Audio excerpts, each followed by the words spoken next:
Welcome to the Intentional Encourager podcast, where each episode brings you compelling conversations and stories designed to entertain, enlighten, and encourage. And now here's your host, Brian Sexton.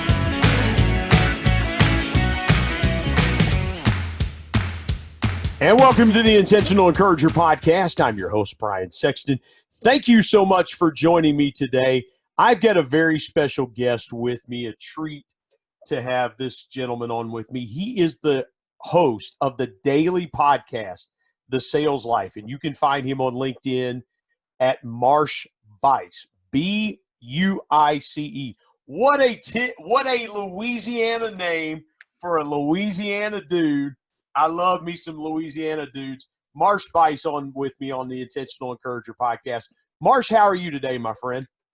Brother, I'm good. Thanks for having me on, man. It means a lot. Hey, the pleasure is all mine. Let me start here with you. We talked a little bit about, before we started recording this podcast, about processes and things we do in our day-to-day lives. I've been in sales and sales management, customer engagement now going on 25 years. And so you accumulate a lot of things. When you hear somebody say, what's your sales process? What's the first thing that comes to mind immediately for you when you hear that terminology? The first thing that comes to mind is the foundation, Brian, because you need a foundation in sales and also in life, man. That's why I call my podcast The Sales Life, because sales is not just a profession, it's a life skill that we must all develop because we're all selling our way through life. So when you talk about a process, man, the first thing you got to have is the foundation.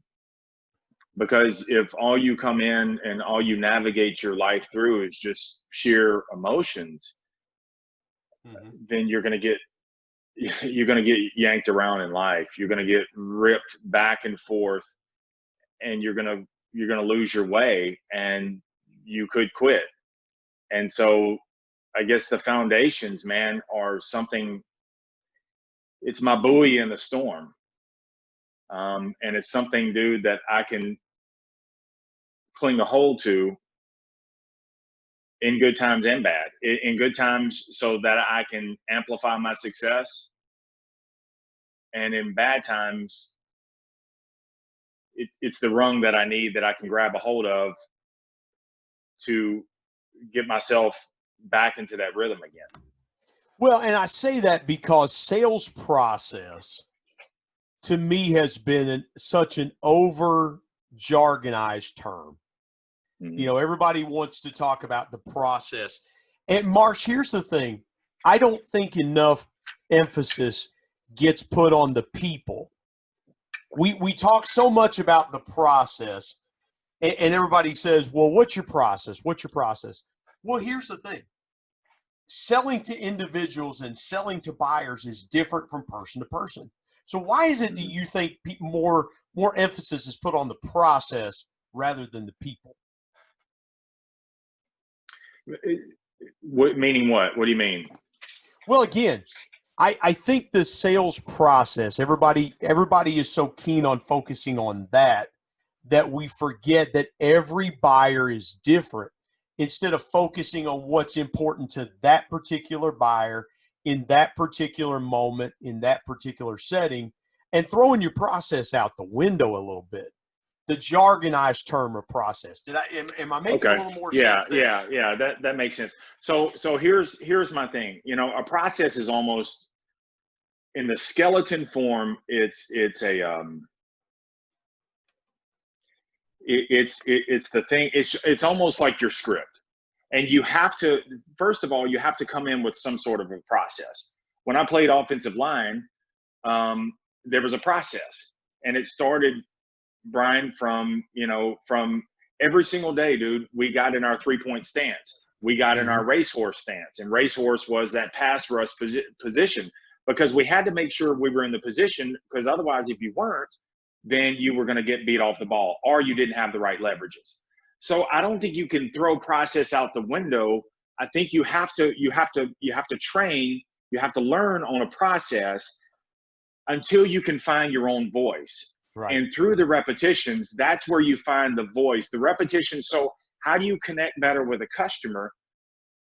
The only way that you're going to get better is, number one, sticking to a process, something that is more assembly line thought, but then also through the reps, then you can start through your experience. Yeah. Then you can start layering on top. There's the bones, then you can start laying the skin and the muscles and everything else on top of that, and be able to further help your customers. Initially, dude, you're going to suck. Initially, you're going to be very robotic. It's because you're parroting somebody else's voice, Brian, from who have taken years of experience. This is what worked for me. Here's the process. Yep. So you've got to parrot somebody else's voice until you can find your own. And Marsh, that's the thing is that, you know, when you were playing O-line, and we'll talk about that in just a second because I think that's fascinating. When you were playing O-line, every guy that you played against every Saturday was different. They had different techniques to rush the passer. They had different ways to get to the quarterback.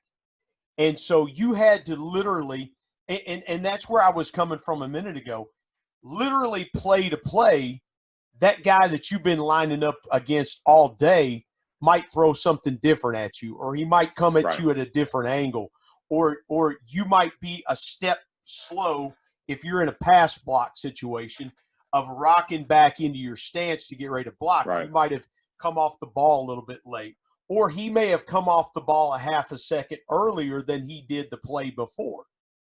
So how did those techniques and those repetitions help you from game to game develop yourself into the kind of offensive lineman that you knew you were? It's learning, it's mastering the art of it, man. I'm so intrigued. I was intrigued because here, the number one thing for me was my advantage was my disadvantages in college. I was small. I was actually told, you're too small to play college ball. I was 6'3", 210 pounds playing offensive line. Just totally not the man. And they told me when I came to McNeese or just came for a visit, they said, I'm sorry, son, you're too small to play college ball. You really should have been a tight end, right? I mean, you were built more like a tight end than an offensive lineman. Yeah. So here I come to Lake Charles, Louisiana, and I'm a boy among men. These guys are huge. These guys are 270, 280. And here I am at 210. I got stressed out. I lost weight. I was 205 for a while playing offensive lineman. So I said this. I said, well, my advantage is I'm not 6'6". I'm not your prototype right tackle. So I don't have the height advantage. I'm tall, but not that tall. And I'm not massively strong. And I don't have the hulking frame. But my advantage, Brian, was in my disadvantages where I said, okay, what do you have? And so I started studying the tendencies of not only who I was, before the call, we were talking about Anthony Munoz, who I loved to watch growing up. So I watched how he dealt with his opponents. And then as I lined up with opponents also, I started studying the film, man, of their tendencies. Those guys are going to do something new to me when they see my tendencies, and they're studying my tendencies. And so it's through those repetitions, man, that yes, you're gonna blow assignments. Yes, my quarterback's gonna get sacked because of me. Yes, I'm gonna cause a fumble. But in those situations, man, there is so much experience in that also, Brian, where I can learn and then take that stuff forward. So taking it on to the blacktop, man, taking it into sales, it's the same thing. And so, you get taught the outline of the processes, and then working with those customers and experience after experience. I say every customer that you have, Brian, is not one customer. Every customer that you have, dude, is probably 5 or 6 customers. Yeah. Because in that, you have 5 or 6 or 7 different experiences and situations and questions and walls that you come up against that you had no idea, and you've got to figure it out. The processes ain't going to help you figure it out. It's that developing that intuition where you say, oh man, I'm stuck. And you sit there in the tension and you sit there and say, okay, what are they telling me? What's missing? where can I go with this? How can I create the story that's going to bridge the gap and go from there? And Marsh, I love what you said there, because here's the thing about football. You can execute your assignment to perfection. The offense can execute, all 11 guys can execute the play exactly as it was called and designed. And you get stopped for no gain, or there's a loss of yardage, things like that, because the defense has executed their assignment just as well. And a lot of times people, I think, especially in these unusual times, have said, I've executed well, I've done things properly, but I'm running up against a defense that is just as stout as I am. And the defense in these times that we're in right now, business is not normal. Things are not normal. We've come up against something as a society that is a stout defender. It's a really stout defender in COVID-19. So my question to you is this: some of those mental things that you used to work your way onto the team and say, hey, I know I'm not the biggest, I know I'm not the strongest, I know I'm not the fastest, but here's what I can bring.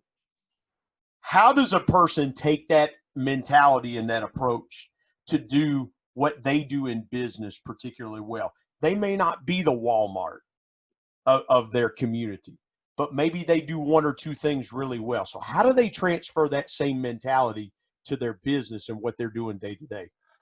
That's a great question. Two things on that. Number one, the mentioning the COVID-19.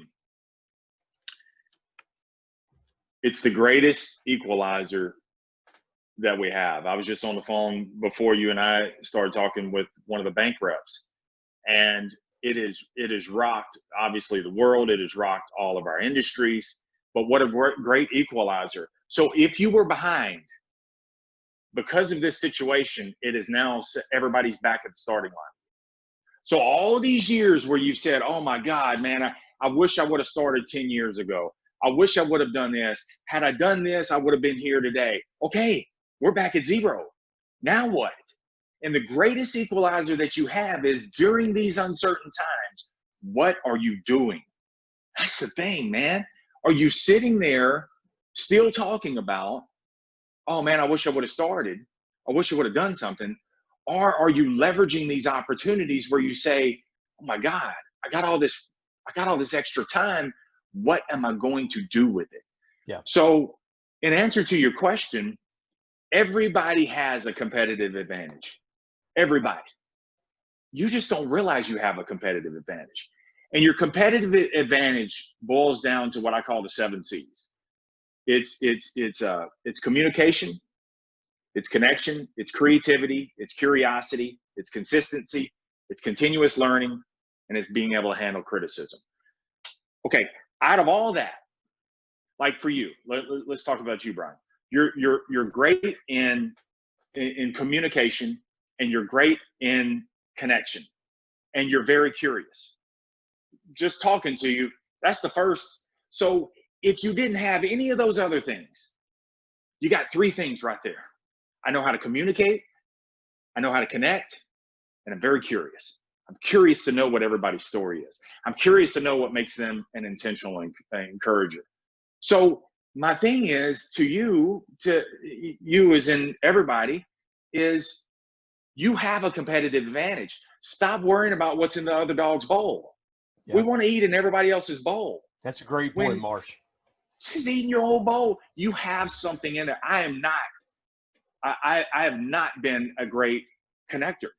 And part of it goes way back, many, many years, to the point where it started many years ago, where here I am, a white guy dating black women in the South. And that was not cool at all. It was very taboo. So because of that, I learned to close my ranks. I learned to stay to myself. I learned to not communicate or connect because I didn't want to be judged and I didn't want to be criticized. Yep. So what that caused me to do is it caused me not to be a good connector. Mm-hmm. But along the way, one thing, my competitive advantage is I was continuous learner. I'm always interested in learning. I just didn't apply it in the right way. Yep. I read all the books. I just didn't apply them to my life. I also became good at being able to weather the criticism, weather the storms, being told I'm too small, you're too this, you're not this, you're not, you'll never make it. You'll never amount to anything. You'll never be successful like such and such. I was able to, due to my football background, take that and rechannel it and apply it to my life and use it more so as energy instead of using it as an excuse. So to boil it all down, dude, find your competitive advantage. It's one of those 7 C's, or it's a few of those 7 C's. Just start right there. If you just identify the 2 or 3 things that you have right there, build off of that, and then realize also what you're not good at. I'm learning to be a better communicator. I'm a connector. I can communicate. I just wasn't connecting. So I'm learning. It's very awkward for me and you to when you and I first got on the phone, because I didn't know what to say. I'm like, I don't know. It's not about what to say. It's how you connect. And I can't tell you how long I delayed in talking to you because I was scared to connect. Well, here's the thing. So I had to force myself out of my comfort zone to say, connect with the dude. Well, and I'm in sales. I got to connect. Yeah, but here's, I don't do it in my personal life. Right. But here's the thing to that point too, is that, for me, I am a conversation junkie. I like talk radio. I like sports talk radio, especially. I'm a conversation junkie. So for me, a good conversation is good because I can carry a conversation. I know how to carry a conversation pretty well. And I can ask questions that continue to draw a conversation and prolong it. You and I talked recently, and I'm wearing a Marshall jacket for a reason. My boy played at McNeese State in Lake Charles, Louisiana. You were telling me about the single defeat that you had in college that you still think about to this day, and it was in 1995 to my Marshall Thundering Herd when I was a student at Marshall University. Go Herd. I want to ask you, that was 25 years ago. Yeah. What did you take away from that defeat to Marshall that you still think about and put into practice to this day? Wow. Recovery. The only time I made the front page of the paper was the day after that game. Every Sunday, dude, I would go get a newspaper. See, those action shots that line want to be in where the photographer's on the sideline, you're like, he's pancaking somebody. Yeah, exactly. So every Sunday, man, I would go get the paper. So that Sunday after the game, after we lost, I was devastated. One win away from going to the finals. And I know if we would have went to the finals, we would have won. Of course, everybody says that. Go get a newspaper. I'm on the front page of the paper.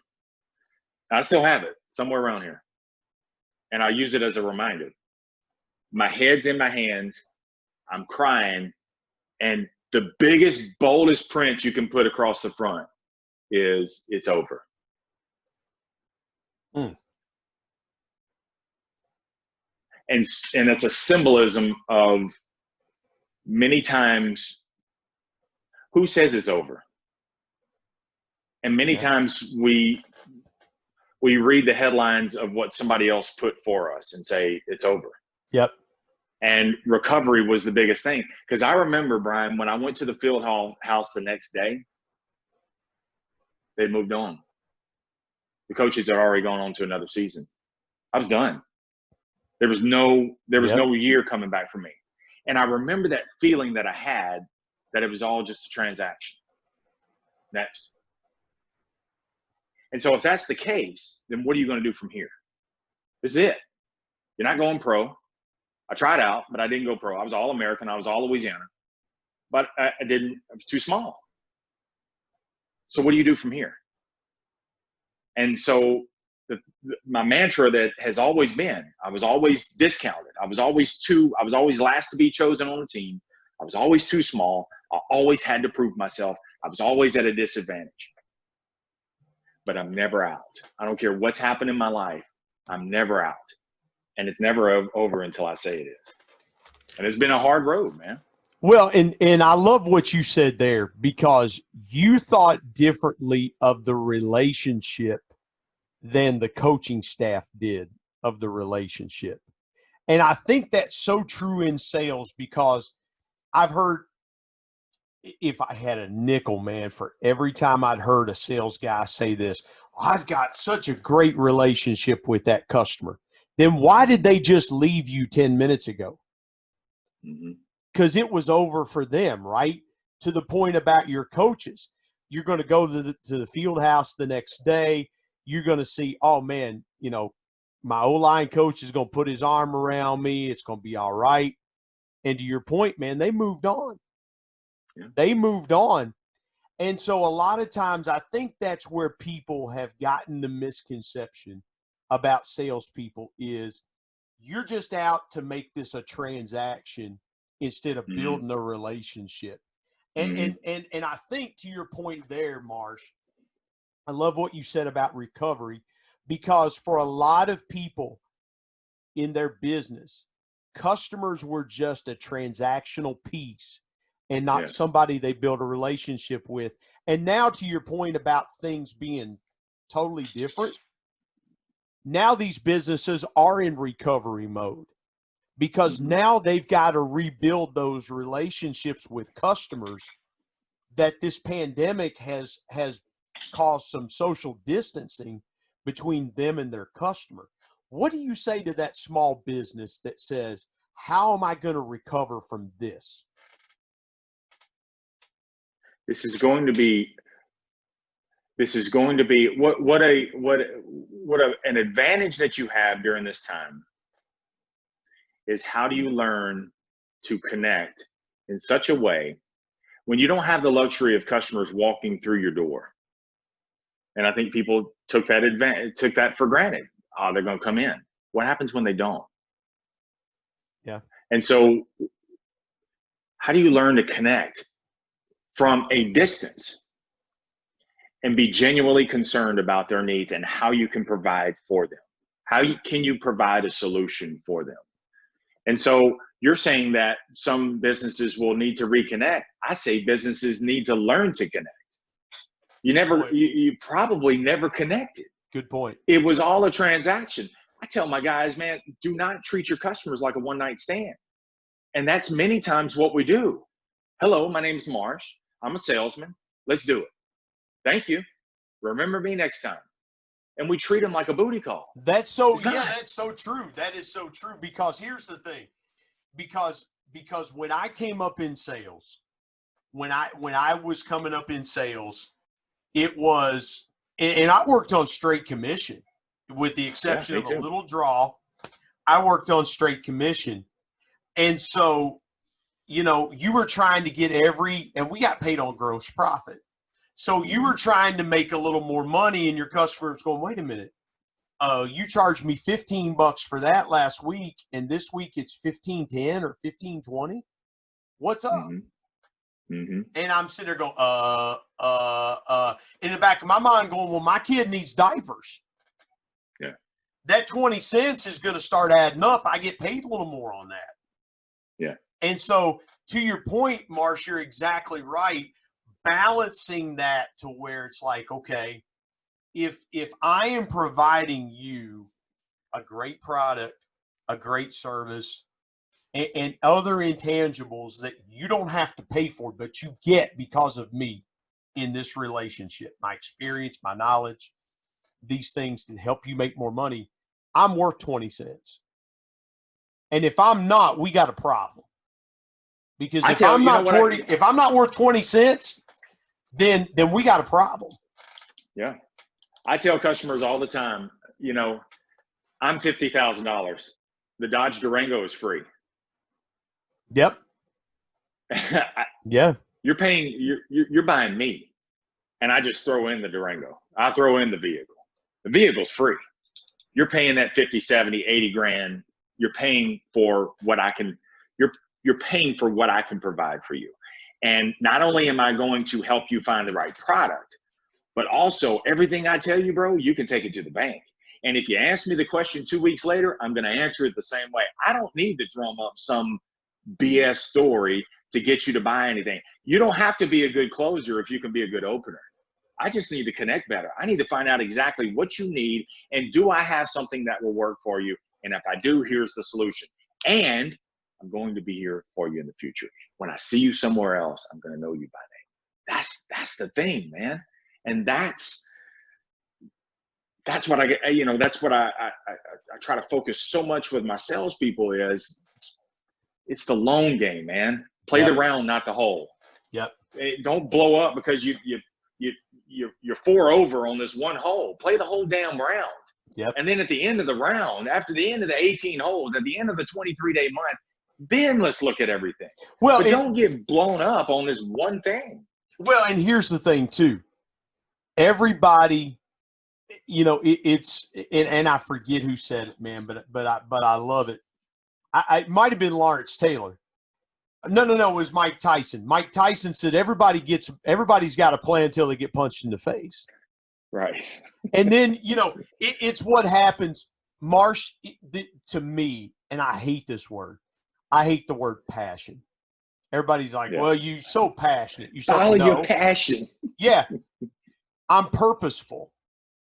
Yeah. If I've got a purpose every day for getting up in the morning to go help somebody, I'm going to get up those mornings I don't feel like it. I'm sure there were days when you were playing college football, you would have rather been anywhere but in the weight room. You hurt. Yeah. You didn't feel good. Yeah. You know, everybody loves the game on Sundays, but they don't see what these guys go through Monday through Saturday to get ready to play on Sunday. Yeah. Everybody wants the results. They don't want to do the work. Yeah, exactly. So let me ask you this. When you got into your sales career, was that the one thing that replaced the competitiveness of football? Because a lot of athletes that get to that college level and then play beyond, play in the NFL and things like that, when they leave the game, they've got to find something to do to replace that competitive outlet. Was that sales for you? Yeah, and I didn't realize it was, though. I was working as a surveillance supervisor at a casino. So I would sit in a dark room for 12-hour shifts looking at screens all around me. And one day, dude, I just sat up in my chair. I'm like, this freaking sucks, man. Like, where's my life going to play out from there? And not knocking anybody who's in the casino industry. I didn't see where this is going to, what's the big picture here? Where's this going? And so the first book I ever read was The Secret of Closing Sales by Charles Roth. I'll never forget it. It's the first book I ever read cover to cover. I got all through college and never read a book cover to cover. It was the first book I ever read. It's terrible now. If you read it now, you're like, oh my God. But it sparked the curiosity where I said, I wonder if I can do this. And so let me tell you what I did. So I ran into the owner at the gym, the guy I still work for now, 22 years later, I'm still working with him. I ran into him at the gym. I said, you think I could do sales? And he said, Marsh, I'm always looking for talent. And so I started thinking, and I said, okay, I'm going to do it. So I went and interviewed. I got the job. And so, you know, because, you know, in the car business, if you're breathing and you can pass a background check and piss in a cup, then you're hired. Mm-hmm. And, you know, and so I went in a couple hours before my shift was supposed to start at the casino. Sure paying job. I went in and I said, I quit. And they were like, Marsh, you can't do this to us. Like, your shift's going to start in a few hours. We're going to have to call somebody in. You do realize if you do this, you cannot come back. And Brian, I tell you what I told them. I said, if I do this, I'm doing this because I won't be back. Yep. I'm burning the boat on purpose because I knew, Brian, if I knew me, and if I had that option to go back, as soon as it would have got tough, I would have went back. Well, some people want to keep the boat around just in case. Yeah. Yeah. And you can't, and we do that in life. We do that in situations. We do that in relationships. We do that in our career, because even as bad as the situation is, as toxic as things are, as unhappy as you are, you would rather hold on to the familiar vomit than to venture out into the darkness of the unknown, not knowing what's going to happen. Yep, And because that's what people do all day long. there's safety and comfort in it. So I got to ask you in the few minutes that we've got left on the podcast today, what's the biggest obstacle that you've overcome in your professional or personal or selling career? Well, I'll quickly walk you through it, and you just pick one. So I got into the car business, had terrible credit, built my credit up, was super good. Started living way above my means, ended up bankrupt, ended up divorced, ended up demoted. The same dealership I work at now, I was the general sales manager. Now I got demoted to assistant finance manager. I wasn't even a full manager, Brian. I got called in and they said, you have two choices. A, be fired, or B, you can go work in the back office as an assistant. And all the guys that had answered to me before, now I had to answer to them. And I had to show up the next day on the bottom rung. And the number one thing I did, Brian, is it's the greatest thing that could have ever happened to me. It's the best thing that could have ever happened to me. Because it made me live my truth.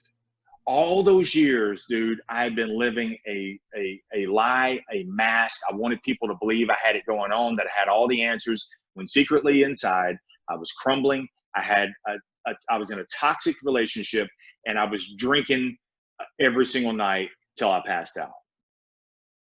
And when all that happened and I lost everything and had to start over, I had to live my truth. And the very first thing I never will forget, a customer walked back there that I've known for years. I've been there, keep in mind, 20 years, 22 years. He said, what are you doing back here? And I had the choice. I'll never forget. I had the choice to either make up something that, the dealership decided to make some shifts. This is a better move for me. I could live that. Or I could tell him I got demoted. And that's exactly what I told him. I got demoted. End of story. I didn't have to live a lie anymore. And I didn't have to maintain a story that I was going to continue to have to dance around.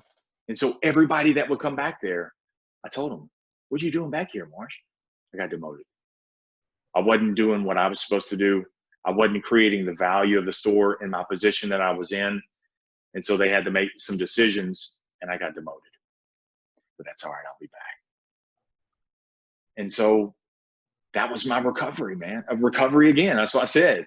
It was a climb back up where I had to live my truth. And that's what my podcast is all about. I'd said if I was gonna, because I initially started the podcast, Brian, with Mr. How To. Yeah, I could put all the commas in the right place. I could tell you how to do everything. I could tell you what to do, but I wasn't living. And so when I started the podcast, the first 2 episodes were the how-tos. And I said, you know what, dude, this is BS. I'm going to tell them everything. I've been bankrupt. I've been divorced. I've been demoted. There are days where I don't even know how I'm going to eat. There are days where my relationship with my children are completely strained, if non-existent at all at times. But every single day I show up.